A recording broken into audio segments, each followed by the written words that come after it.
Bom dia, sejam bem-vindos à nossa equipe, que é composta da diretora de Núcleo Pedagógico, Maria Eugênia Martinidal. Eu sou professora de Geografia, PCNP, daqui da diretoria, Isabel. O Reginaldo de Filosofia e Sociologia, a Rosane de História, Física Veridiana, a Mil com Educação Especial e a Gisele com Educação Especial. Língua Estrangeira Moderna, errei. Língua Estrangeira Moderna é a Luciana, Língua Portuguesa Renata, Arte e Tecnologia o Wagner, e as meninas dos anos iniciais, a Lucimara, a Verônica e a Alcione. Os projetos especiais que é composto pela nossa PCNP Flávia Holanda. Próximo, por favor. Nosso tema de hoje é a gestão em sala de aula. E aí, nós, ao final da TPC, desejamos alcançar os tais objetivos, que são discutir estratégias motivacionais para o docente, estudar a relação professor-aluno, visando a melhor gestão de sala de aula, refletir referente à cronologia da... Vou pedir para desligarem o áudio. Referência. Está atrapalhando? Deixa eu mais achar para alguém.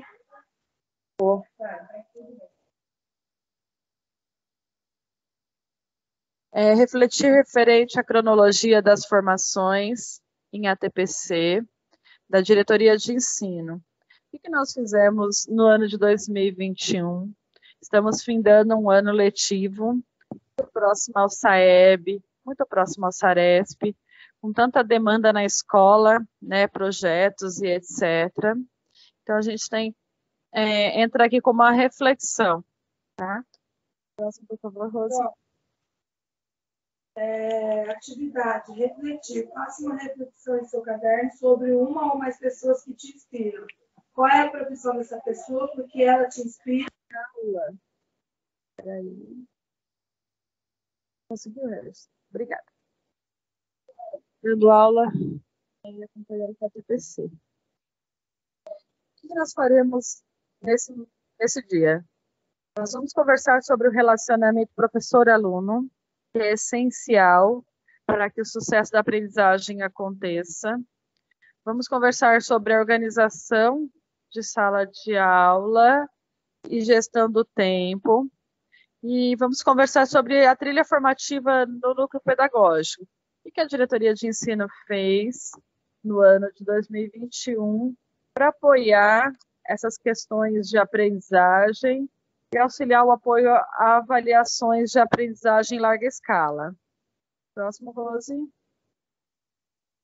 E aí a gente traz aí uma frase reflexiva de Guimarães Rosa.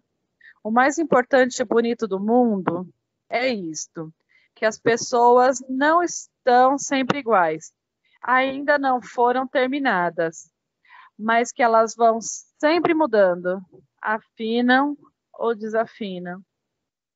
Essa trajetória, muitos desafios e aprendizagens, então a gente não está pronto, nunca estamos prontos e não sabemos tudo, e não sabemos, né, nada. Então a gente sabe sempre bastante, mas sempre disposto a aprender cada vez mais e ensinar também. Próximo. E aí a gente vai colocar um vídeo reflexivo do Rubem Alves, e aí ele vai descrever a missão do professor no processo ensino-aprendizagem. Vamos lá o nosso videozinho. Eu estou pensando há muito tempo em propor um novo tipo de professor. É um professor que não ensina nada. Ele não é professor de matemática, de história, de geografia.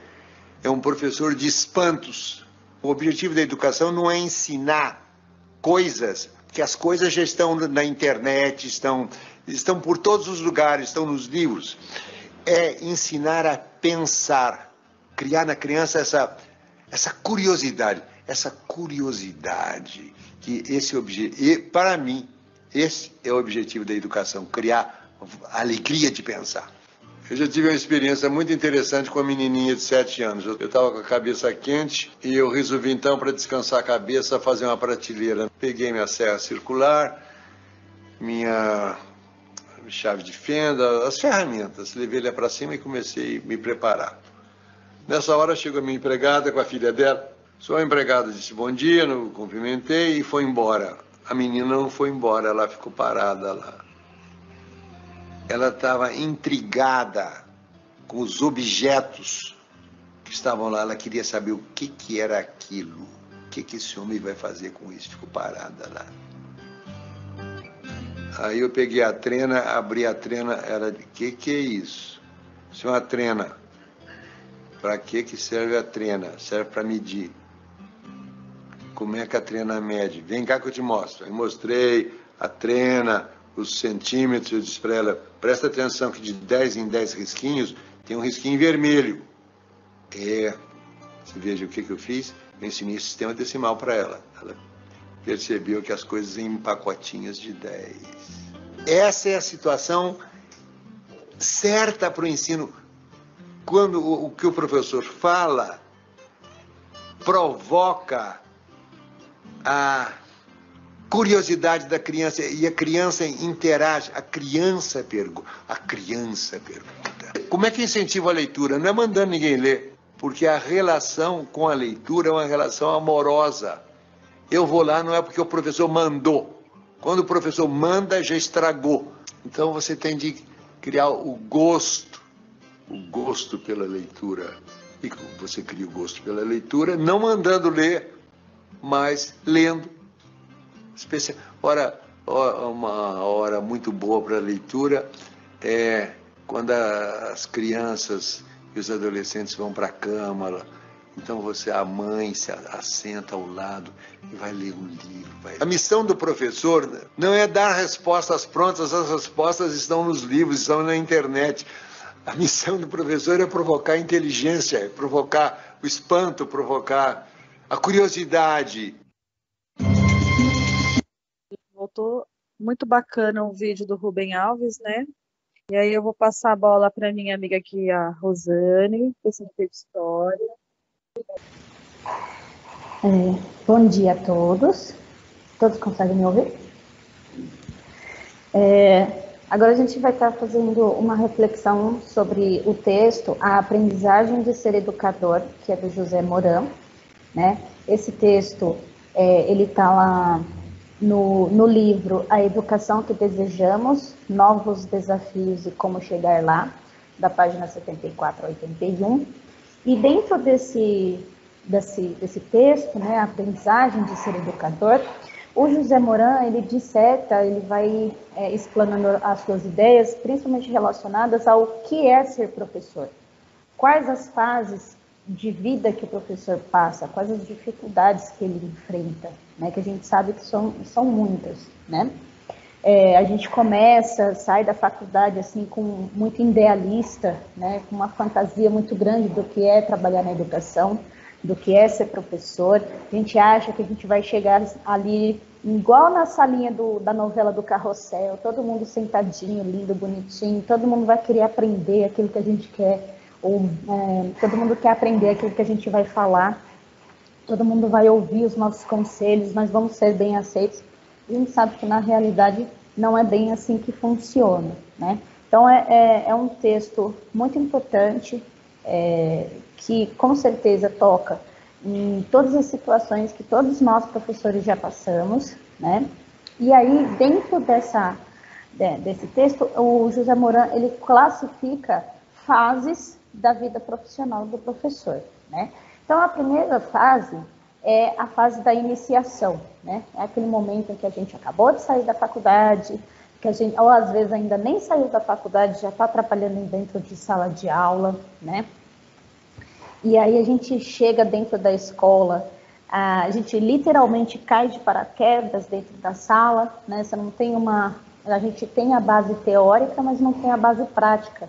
Então a gente sempre fica muito perdido, a gente não sabe para onde a gente vai, a gente não sabe o que dá certo de trabalhar e o que não dá, a gente enfrenta diversas dificuldades, né? A gente tem a questão da insegurança e, ao mesmo tempo, do entusiasmo de trabalhar, né? Finalmente está ali trabalhando naquilo que a gente gosta de fazer.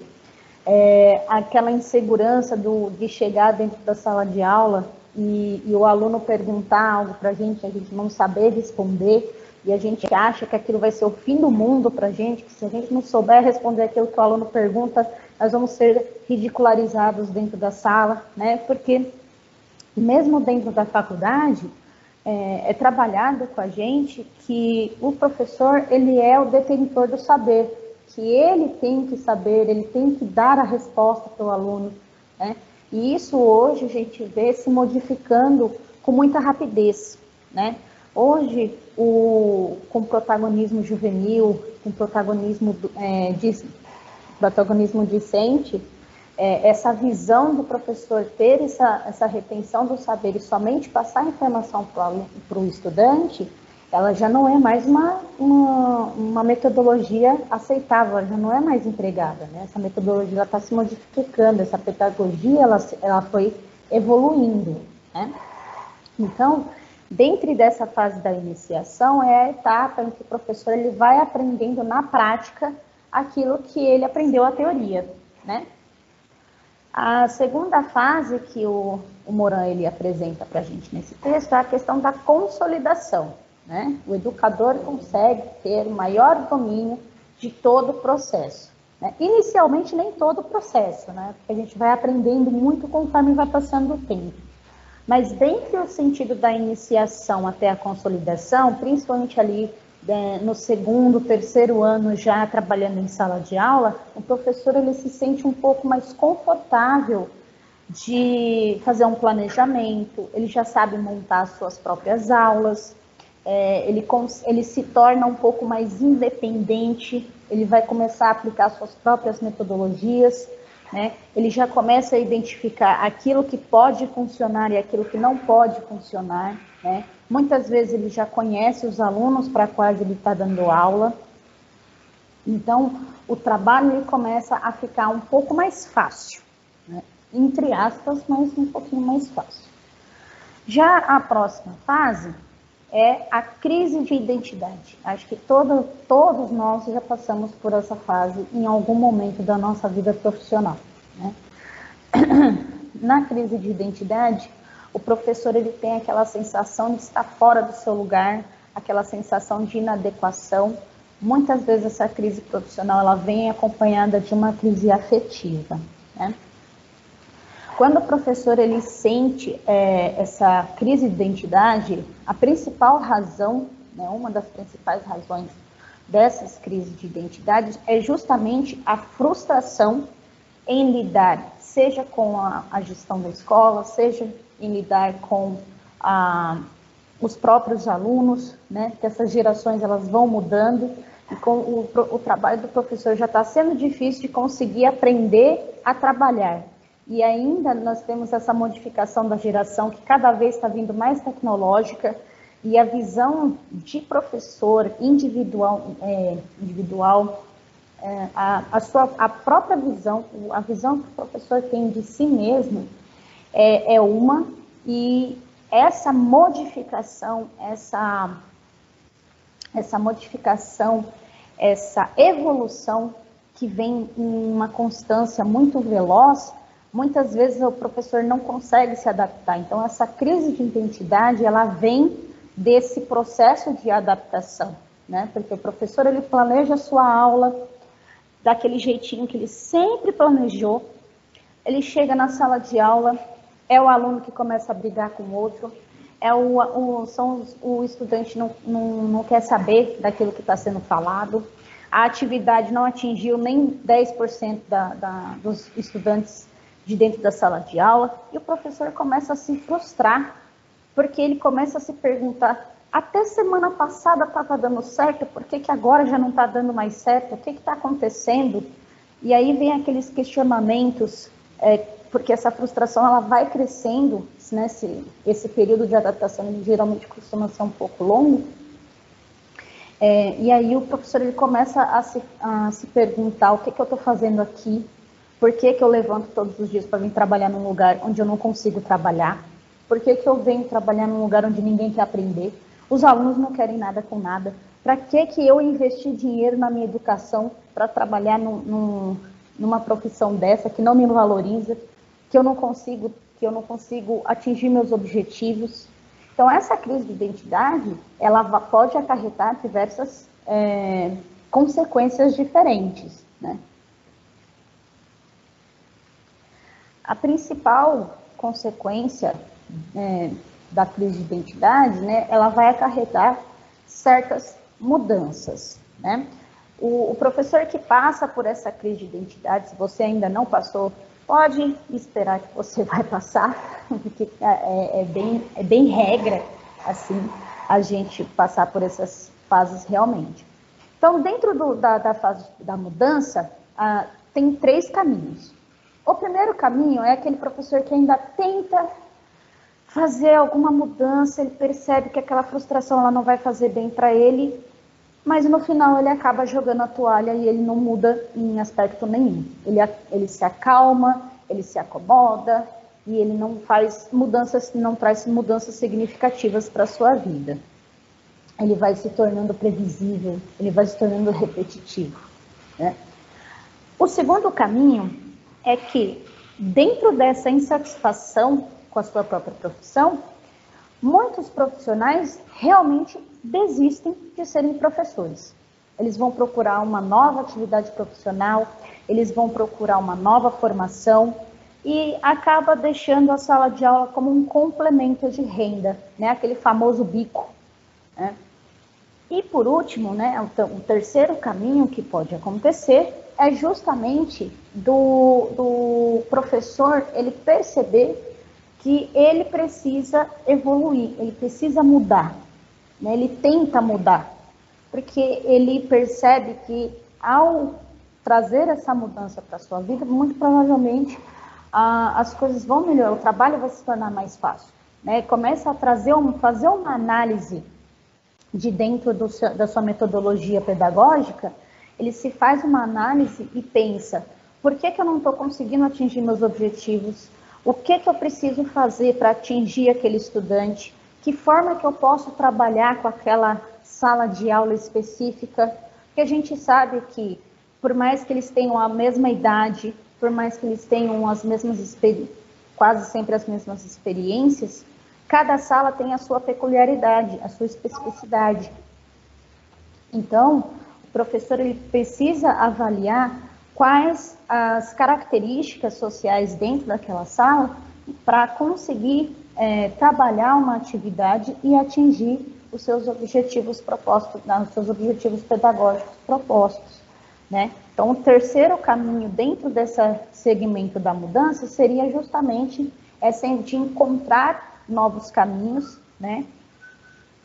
De encontrar novos caminhos, reaprender a aprender, né? E aí, por último, nós temos a última fase, que é o educador bem-sucedido, né? O educador bem-sucedido, segundo o José Moran, é aquele que se mostra atento a evoluir, o atento a aprender e o atento a ensinar a aprender, né? Então, dentro dessas características, nós temos aquilo que a gente sempre fala para o nosso aluno, né? Principalmente nós de ciências humanas, nós sempre aconselhamos os nossos alunos a sempre procurar evoluir, né? Você fala para ele, você escolheu essa profissão, então você se empenhe, você procure sempre evoluir, procure melhorar, procure ser a pessoa que você gostaria de ser e não aquele que os outros gostariam que você fosse. Então, o educador bem-sucedido é aquele que inspira, não só em suas palavras, mas também em suas ações, né? Então, dentro do texto do José Moran, a gente vai até fazer uma reflexão daqui a pouco. A gente vai fazer uma reflexão até daqui a pouco com o Reginaldo sobre justamente essas questões das formas, né, de atingir esses objetivos, de trazer essas mudanças para a vida da gente. Tá? Passo agora a palavra para o professor Reginaldo. Pronto, bom dia a todos. É sempre um prazer a gente estar aqui nesse bate-papo, que é a nossa ATPC, nosso momento de reflexão.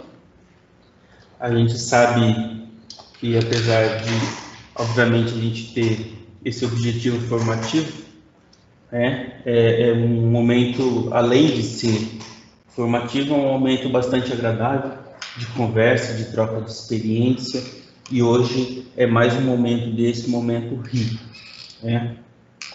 Em cima daquilo que a Rose já trouxe para a gente, que é bastante rico, mas a gente sabe também que não é só isso, que ainda tem muito mais coisa e coisas que vocês vivenciam dentro da sala de aula e que vem agregando aquilo que a Rose já trouxe, aquilo que o Moran vem falando para a gente. Então, em cima disso, a gente abre um momento para a gente interagir. Nós vimos que temos a colega Regina, que já está lá desde o início da fala da Rose com a mãozinha levantada, querendo falar, mas infelizmente a gente não podia abrir para fala naquele momento, né? Tem um momento específico para troca de opinião, enfim, troca de conhecimento, e esse é o momento, a partir dessas questões. O professor, em sua trajetória profissional, como a Rose já bem colocou, passa por diversas fases. Você já se reconheceu, já se viu nessas fases, ou se reconhece, né, está passando por alguma dessas fases? E a segunda questão é: quais conselhos compartilhariam com os demais para passar por essas fases de maneira positiva? Então é o momento da gente conversar, da gente trocar experiência e da gente se fortalecer. Nós sabemos que, principalmente a partir do ano passado, nós estamos passando por momentos de grandes dificuldades e a gente está aprendendo a lidar com essas dificuldades, que são dificuldades novas, além daquilo que o Moran vem falando para a gente naquele texto, né? E como a Isabel disse lá no início, a gente sempre está numa constante modificação, e essa modificação, ela, além de ser individual, também é uma modificação coletiva, que passa pelas mudanças, né, sociais, por aquilo que a realidade nos impõe, e de 2020 para cá essa mudança está sendo bastante brusca e uma mudança grande, com a qual a gente não está acostumado. Então, nesse momento, eu abro a fala para que vocês possam se colocar tanto no chat, quanto também pessoalmente. Eu acredito que é um assunto que nos diz bastante coisa, né? Nos provoca a dizer bastante coisa. E aí eu deixo a palavra aberta para vocês. A Regina, como eu falei, que já está desde o início aí, com a mãozinha levantada, fique à vontade para se colocar, Regina. Os demais também, tá, gente? Pode ficar bastante à vontade. A gente vai estar sempre olhando aqui no chat para ver o que vocês estão colocando, para a gente estar falando também, colocando tudo aquilo que vocês pensam em discussão. Eu acho que a Regina talvez tenha levantado a mão, então, por engano, não sei, né? Mas os demais pode ficar bastante à vontade para a gente ir conversando. Enquanto vocês não se manifestam, né, eu vou conversando aqui com vocês, tá? Algo interessante que eu vou trazer aqui para vocês, lá da fala do Rubem Alves, é a questão do espanto, né? Que ele fala que ele gostaria que o professor fosse aquele professor do espanto, em vez de ser professor de disciplina, professor de matemática, professor de história, geografia, filosofia, sociologia. Em vez disso, o professor deveria ser o professor de espanto, aquele que desperta a criança para o mundo do conhecimento, né? E quando a gente fala de espanto, eu lembro já de Aristóteles, né? Que nós da filosofia, o pessoal aí da filosofia vai saber bem do que eu estou falando. Nós da filosofia, nós dizemos que a filosofia, ela surgiu do espanto, né? Não daquele espanto negativo, aquilo que nos amedronta e etc., mas daquele espanto que nos provoca curiosidade, e essa curiosidade, esse espanto, que nos impulsiona para querer aprender, para querer pesquisar, para correr atrás do novo, né? E então, nós, enquanto professores, nós devemos ser pessoas que não se acomodam, né?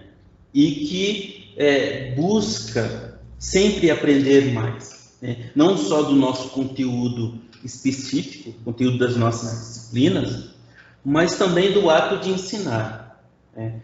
Então, eu penso que essa questão de o que é ensinar, para que ensinar e como ensinar, ela deve perseguir nós durante a nossa vida de professor, né? E isso faz bastante diferença quando a gente passa por aquelas fases, né? Eu creio que o professor que é espantado, que é curioso, que sempre está estudando e sempre procura se adaptar ao novo, ele passa com menos dificuldade por aquelas fases que o Moran nos colocou, né? E aí eu passo agora a palavra, dito tudo isso, para o Alexandre, que levantou a mãozinha aí. Alexandre, pode contribuir conosco. Bom dia a todos. Deixa eu me apresentar. Professor Alexandre, de Geografia, Fisiologia, Sociologia e História. Bom dia, Alexandre. Tenho 2 cargos no Estado. Trabalho no Lores, na Cif Matar, e na Escola Donizete Aparecido Leite. É lógico que, como professores aí da área de Ciências Humanas, a gente não pode ter uma visão assim tão superficial, principalmente quando a gente fala de um tema que vai falar sobre a personalidade ou a identidade. A crise parece que não passa, não são fases. E essas crises são geradas.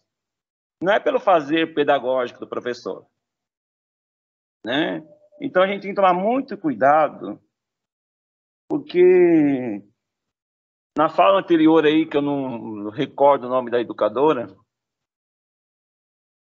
quem transformou o magistério em bico foi o próprio Estado, no momento que ele não valoriza o profissional. É lógico que o professor, então, ele tem que procurar outras fontes de renda. Então, a gente, é um tema que tem que ser muito aprofundado, não pode ser tão superficial assim. Então, a gente tem as crises são geradas pelo próprio Estado. Então, essas fases acabam se perpetuando e não passam.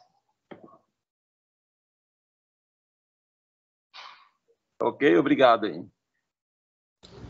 Obrigado, Alexandre, pela sua participação. A gente sabe que essa relação na sala de aula e a relação do sistema educacional em si, aquilo que o sistema educacional nos coloca, é bastante complexo e incide nessas fases, né? Quando a professora Rose falou da crise pela qual a gente passa, faz parte de tudo isso, né? E a gente, acho que a gente foi até bastante corajoso, né, Isabel, de trazer esse tema para o debate, né, justamente nesse momento onde acho que a crise ela se dá muito fortemente, que é esse momento de pandemia pela qual a gente vem passando desde lá de 2020, tá bom? Mas eu não quero ficar aqui só eu falando, eu abro a palavra para os demais aí, gente. Acho que todos nós temos muito a falar a esse respeito, sem perder de vista, tá, gente? Essas duas questões aqui. O professor, em sua trajetória profissional, passa por diversas fases. Você já se reconheceu ou se reconhece nessas fases? E quais conselhos compartilhariam com os demais para passar por essas fases de modo positivo? Né? A gente sabe de todas essa problemática e as dificuldades que nós passamos como professor. não é? E é importante a gente conversar sobre isso, né? Mas é importante também que nós possamos, dentro da crise, enxergar aquilo que nós conseguimos avançar mesmo dentro da crise, né? Eu acredito que na crise também a gente cresce, de certa maneira, e compartilhar como a gente pode passar por essa crise de maneira positiva, de maneira que haja um crescimento, tá? E aí fica a palavra para vocês. O Alexandre, quando retornar, ele também dá continuidade aí à sua fala. O Ailton coloca aqui no chat que a fase pós-pandemia é de fato um novo desafio para todos nós, e realmente é um novo desafio, e a pergunta que fica é como atravessarmos ou superarmos esses desafios, né? Acredito que superar a gente nunca supera, a gente vai construindo novos caminhos, a gente vai compartilhando com os colegas novos caminhos, e assim a gente vai aprendendo a lidar, né, e propor coisas novas para que o nosso aluno continue aprendendo, para que nós, enquanto professores, a gente continue aprendendo também como ensinar, como aprender, como tudo isso, né? Quem mais gostaria de falar? Vocês fiquem bastante à vontade, tá, gente? Nós estamos num momento de reta final de ano que a gente sabe que vocês estão bastante cansados, a gente também aqui está bastante cansado, mas a gente tem que, mesmo assim, continuar, certo? Então, assim, quando a gente... há dois conceitos bastante importantes, interessantes, que eu costumo falar, que é o conceito de heteronomia e autonomia, né? Eu creio que quando a gente passa por essas fases da educação e a gente vai ali estudando, trabalhando, aprendendo com a realidade também que nos é colocada dentro da escola e também nos é colocado pela sociedade, nós vamos amadurecendo, né? E a gente vai criando uma certa autonomia no nosso fazer pedagógico enquanto professor, né? A gente vai aprendendo a lidar com essas questões todas, né? E aí a gente passa da autonomia, da heteronomia, que é aquela fase onde nós apenas repetimos o que os outros dizem que a gente tem que fazer, né? E passamos a construir, a criar os nossos próprios mecanismos enquanto professor, né? Então, eu vejo que por mais difícil que seja tudo isso que nos é colocado a partir dessa nossa realidade, nós sempre estamos construindo o caminho e buscando essa autonomia, estamos criando essa autonomia. E a gestão da sala de aula, ela passa muito pela maturidade do professor nesse sentido, né? E quando eu falo isso, obviamente, eu não estou aqui, como o Alexandre disse, colocando a culpa dos insucessos ou do fracasso escolar no professor. Não é isso, né? Aqui na educação a gente não procura culpados, né? A gente procura superar as dificuldades enquanto profissionais da educação, tá? Então, nesse sentido, quando o aluno não aprende, né, não é culpa do professor, eu não coloco como culpa do professor, né?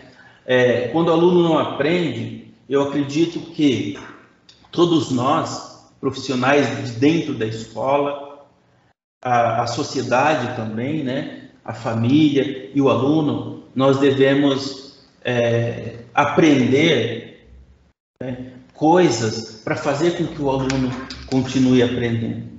Então, o professor, ele, a partir do insucesso do aluno, ele vai buscar caminhos novos de como ensinar, né, ferramentas novas a partir das tecnologias e tudo aquilo que a gente vem já falando aqui o ano todo, né? O aluno também, ele tem que se colocar num processo de reflexão e de melhoria, né? E para isso também necessita de nós, professores, para fazer com que ele reflita sobre isso, né? E a família também tem que se colocar nesse processo de reflexão e de procurar caminhos, né? O gestor da escola, o professor coordenador, né? Então, é um trabalho conjunto, não é um trabalho só do professor, tá? E quando a gente fracassa no ensino, o aluno fracassa na sua aprendizagem, é um coletivo que precisa ser repensado, né? E por isso que a gente traz sempre essa reflexão bastante aberta para que vocês possam se colocar aqui também. Aí o Joelson, ele coloca: gente, só temos levado pancada. O que melhorou nos últimos 10 anos para os professores? Essa pergunta é bastante pertinente, né? Eu creio que a nossa sociedade como um todo vem levando pancada, sobretudo nesses últimos anos, né? E a gente precisa lidar com isso, né?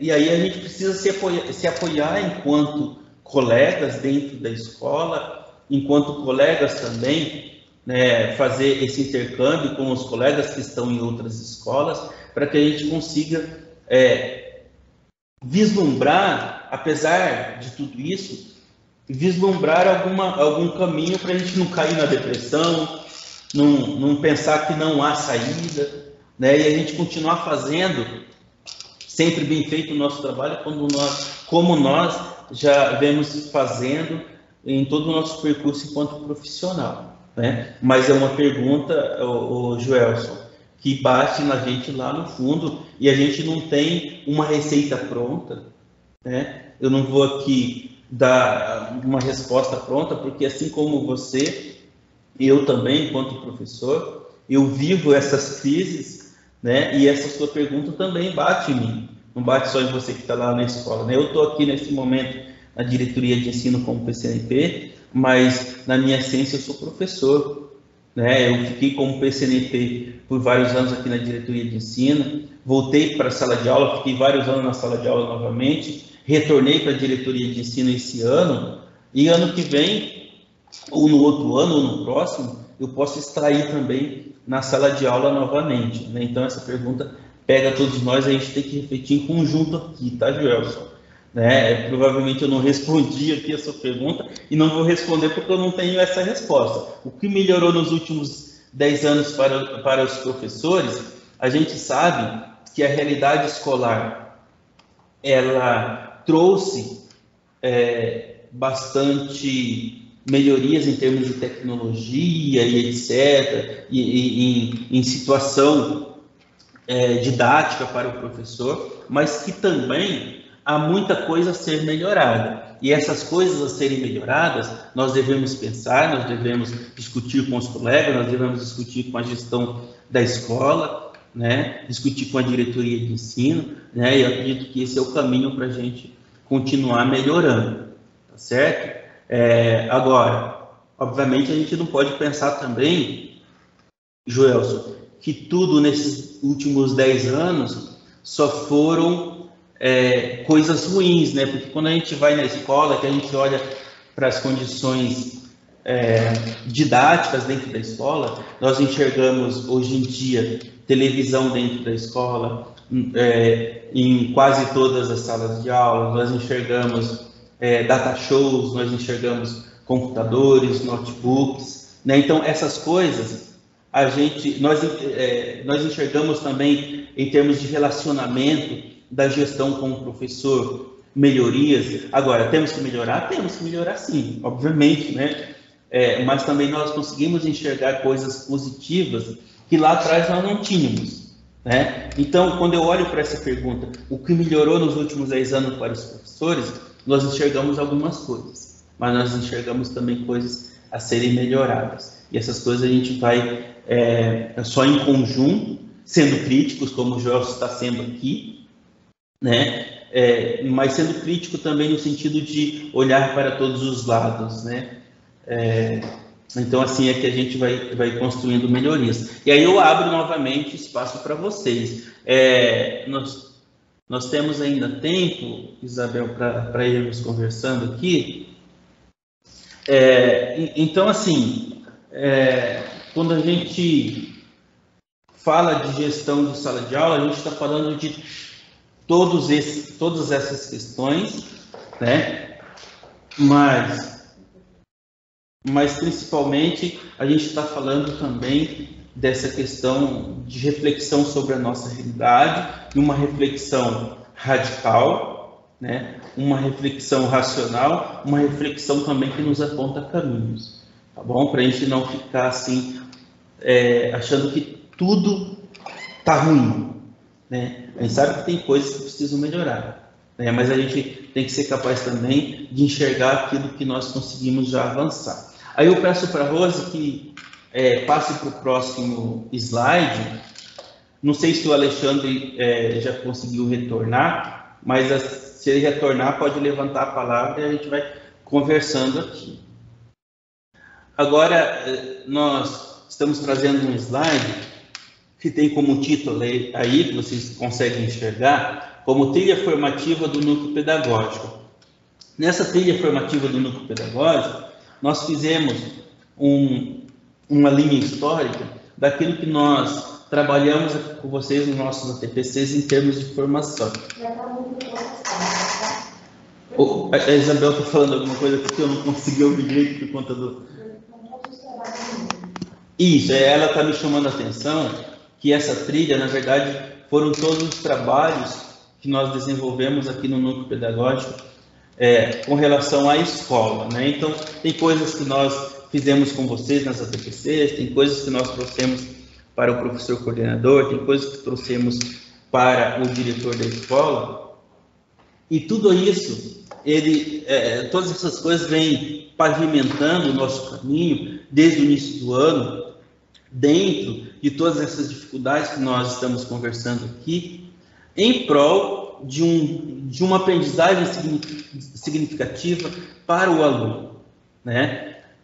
E essa aprendizagem significativa, a gente vai perceber se ela ocorreu a partir das avaliações, né? Então, nós estamos aí na porta da avaliação do SAEB, na porta da avaliação do SARESC, né? Que vai nos dar um retorno se realmente todo o nosso esforço, dentro desse momento atípico, que é o momento pandêmico, se ele surtiu algum resultado na aprendizagem do aluno, né?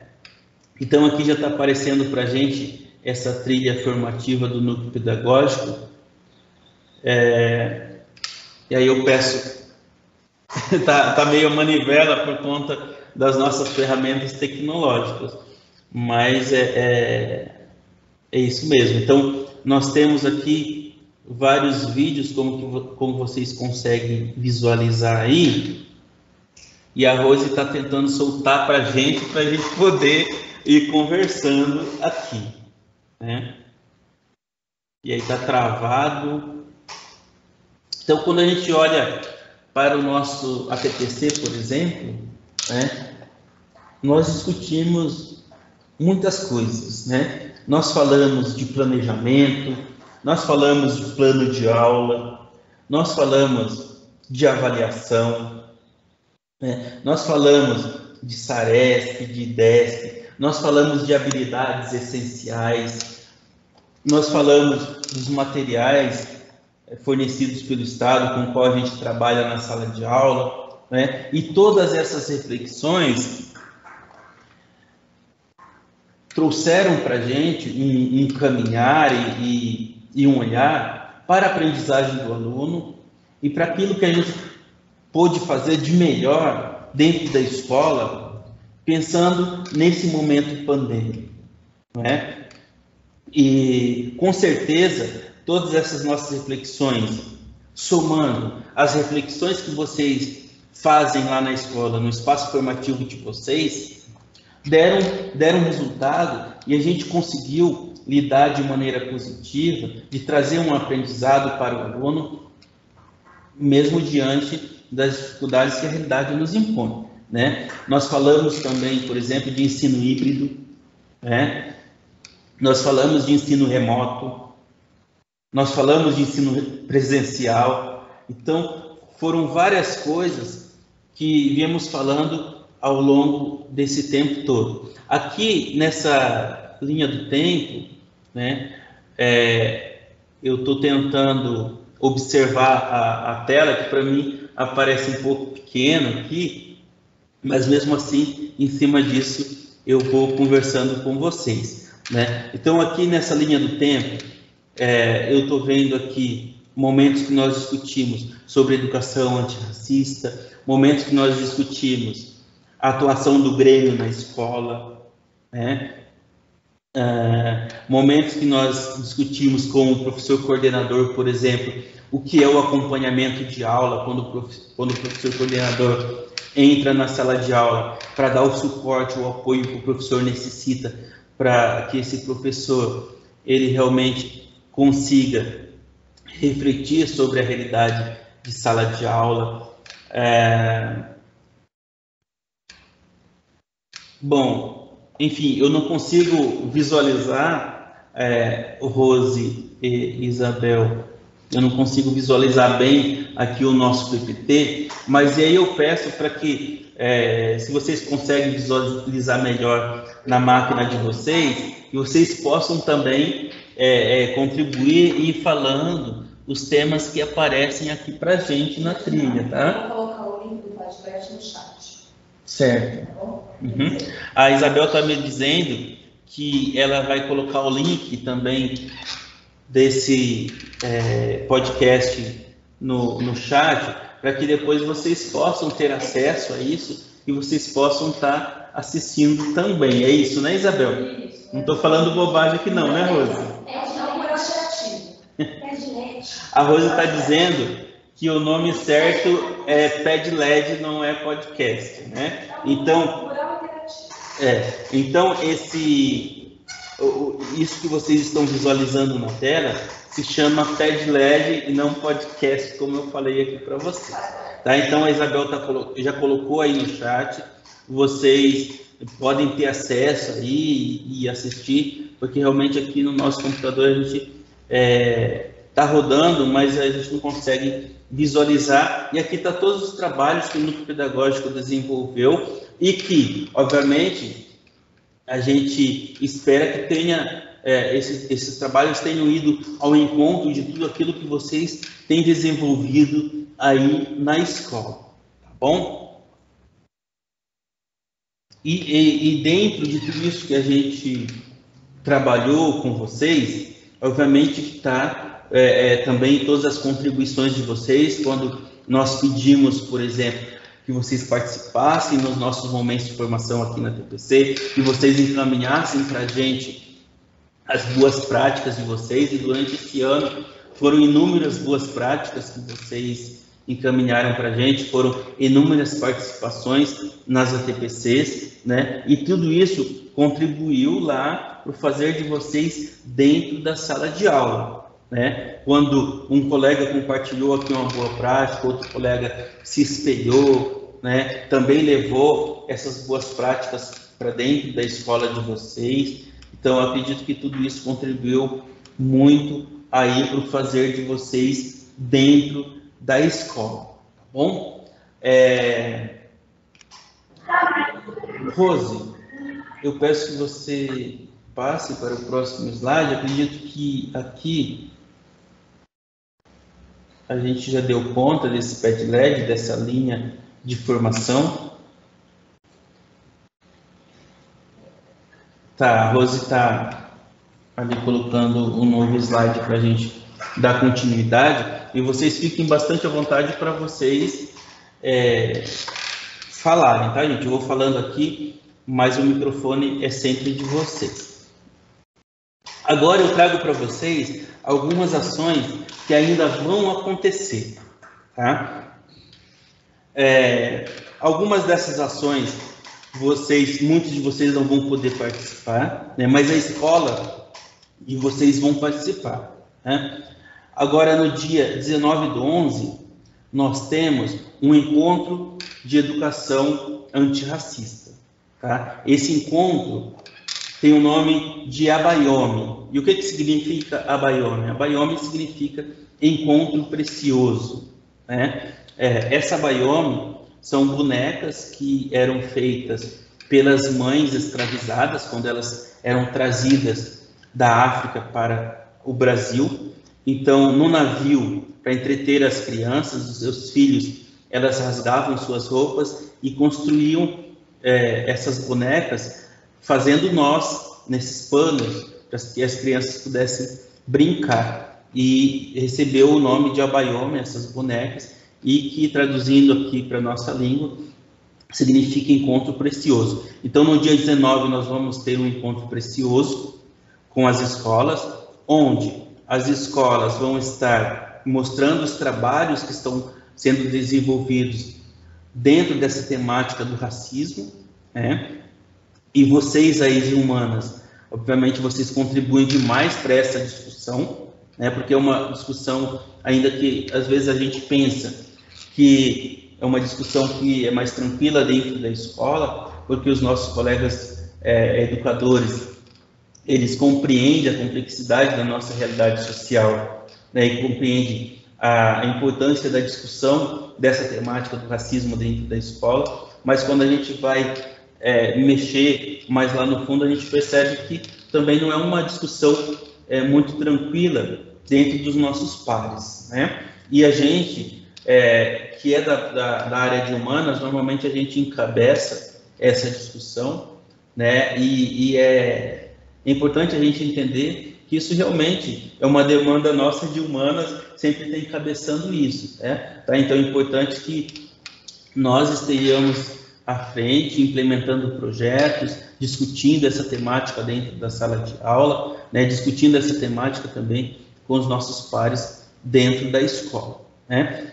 Lá no dia 7/12, nós teremos um seminário de educação especial, como vocês estão vendo aí na escola, né? Então é uma culminância onde a gente vai trazer tudo aquilo que foi discutido em relação à educação especial dentro da escola. No dia 12, nós temos o ARC 5, que também é uma culminância onde as escolas vão trazer todos os seus trabalhos que foram realizados aí nas escolas, em termos de música, em termos de teatro, né? Em termos de tudo aquilo que foi discutido na área da arte dentro da escola. Bom, eu peço que a Rose passe para o próximo slide. A Rose está dizendo que esse é o último slide, que assim, então, nós finalizamos esse momento de hoje, que também é um momento precioso, e acho que a Isabel tem algum recado aqui para mim. Oi, Isabel. Todos os professores, mesmo sejam de arte, contribuem muito para o ensino. A Isabel está me dizendo aqui que todos os professores, independente de ser de arte, né, independente de ser da área de linguagem ou das outras áreas, nós também de humanas, nós contribuímos muito para a Arte 5, né, que vai acontecer lá no dia 7, né, Isabel? Isso, que aí nesse dia 7 a gente finaliza com esse momento que as escolas vão apresentar os seus trabalhos, mas também é um concurso, tá bom? Dia 9, eu falei dia 7 porque eu estou com outro momento aqui na cabeça, né, que é da educação especial, no dia 9. Então todos nós contribuímos muito para esse concurso. Bom, gente, então essa nossa conversa formativa de hoje está se encerrando por aqui. Eu espero que a gente conseguiu provocar reflexão, né, nesse momento, que é o momento que a gente olha para todo o nosso percurso que fizemos durante esse ano e olhamos ainda para essa reta final, a partir de um olhar, olhando que o aluno ainda precisa continuar aprendendo, né?